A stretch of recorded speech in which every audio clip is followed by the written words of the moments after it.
State lawmakers still trying to figure out the future of Detroit public schools and how to fund them. The current version of the legislation is a compromise, and if a decision is not made soon, House Republicans say they will not be hobnobbing at this year's Mackinac Policy Conference. 7 Action News reporter Kim Russell has more now from Lansing.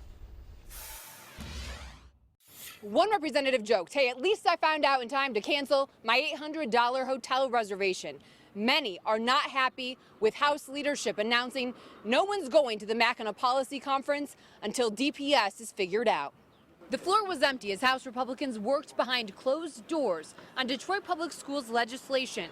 After several hours, they walked out frustrated about negotiations and mad about Mackinac. It's a different story in the Senate. Yeah, they already booked their hotel. They are on the way out. They are checked out. It is Club Med over there, okay? Senator Coleman Young II, a Democrat from Detroit, says no one should be going anywhere. Everybody should be here. We should lock the doors and we should stay here till we get this done. If we gotta get sleeping bags, if you gotta get your onesie, whatever you gotta get, your bean bag, to make this work. There's two ways of looking at it. Senator Mike Kowal, a Republican from Oakland County, says Mackinac is a place to talk it out. Sit down and work out all these issues and then come back with a solution. The compromise needed this time is between not the parties, but the House and the Senate. The House says Detroit schools need $33 million to restructure. The Senate says $200 million. The Senate wants to create the Detroit Education Commission to decide what public and charter schools should be open in Detroit. The House doesn't.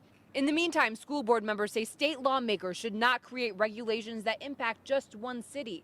The Constitution says if lawmakers want to create a local act, they need not a simple majority, but 2/3 support. Since it's Detroit exclusive, is in essence a local act and should require 2/3 majority in both chambers, which is a much higher threshold than a simple majority. We have to be very careful about setting a precedent, because if it can happen here in Detroit, it won't be long before it's in your backyard. Senator Kowal, however, says he doesn't see any of the DPS legislation as a local act. The state's responsible for educating children.